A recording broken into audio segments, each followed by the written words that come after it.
Alright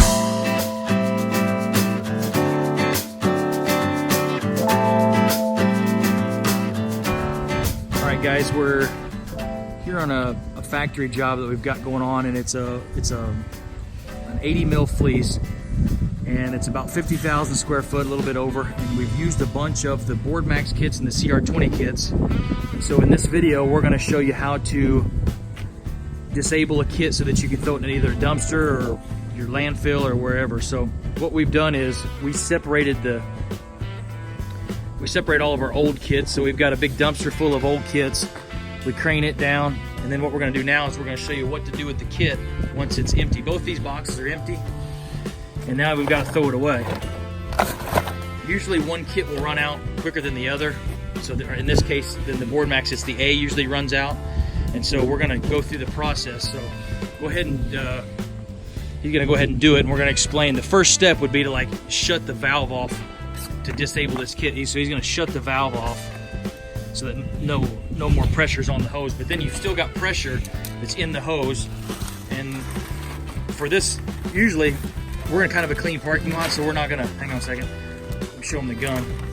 We're not gonna just throw it on the ground. You could throw it into a bucket, you could throw it back into that, but it gets a little sticky and the stuff wants to stick. So what we're gonna do is he's got the hose and the gun, so you can see the hose connected to the gun. We don't put a tip on it, and all we're gonna do is we're gonna keep this place as parking lot because we're on the job site. So basically he's just gonna relieve the pressure out of the hose until that doesn't have any more pressure on it. So we're just gonna use a trash bag, so go ahead there. So he's squeezing the trigger on the gun, and it's basically just gonna cut the pressure off those lines because we've got the kit shut off. Basically it's gonna stop, it'll stop coming out. Very little, you know, but still I just don't want to, you don't want to put a bunch of glue out in these guys' parking lot here.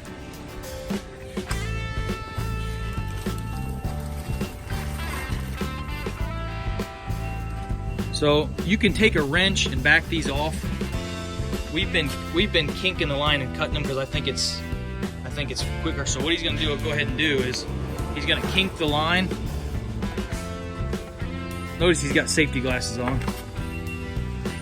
Then kink the line and then cut it.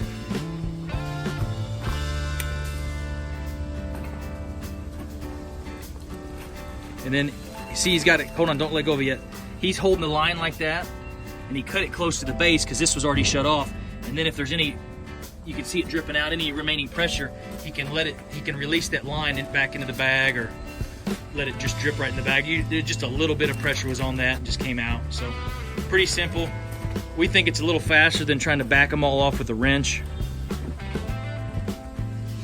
Go ahead and kink your line.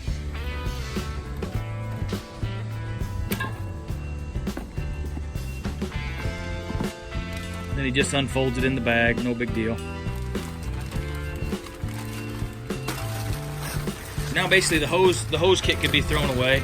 And now the next step would be to take the pressure, because there's still pressure on this tank here, because it's still got some stuff in it, but the A is totally out, but there's still pressure on the tank. So what we've got to do now is crack the valve on the tank and kind of let the pressure bleed off so that we can throw it away. So basically we just take it out of the box. We're just going to flip it over, and I like to have a little stubby hose on it. Basically we use the same box, and he's just going to crack that valve just to where it starts to hiss, cut some of the pressure off of it, and then we just turn it upside down in that box. And then that'll ooze out, it'll let the pressure off of it, and you can throw them away. There's also, I believe there's a knockout on the side. Here's the knockout if you wanted to like bleed all the pressure off and send a guy down here with a hammer and a screwdriver and punch that out of there. But we don't do that. We bleed the pressure off the tank, let them bleed out and throw them away. That's all we do. So we've had not quite 100 kits on this job, so we've done this several times, and this tends to work. See that bleeding off there a little bit? A little spitting and sputtering. So he just takes that, just turns it right upside the thing, and that'll just kind of bleed off. And then we usually don't fool with them till they're done bleeding out, and then we'll try to throw them away. We don't try to usually throw them away while they're still hissing out. I've got a dump trailer that we did a lot of those, decommissioned those in the dump trailer. So we dumped the box into the trailer and then did it right in the trailer, and it really is not that sticky because the two chemicals don't mix. it just kind of liquefies, and then the other garbage will pick it up. So, but either way, you could throw it in the dumpster like on your job site, or you could decommission them and throw them in wherever you wanted to. Once you decommission them, they're ready to be thrown away. And that's how you dispose of either the Board Max or the CR-20 kit for the Duro Fleece.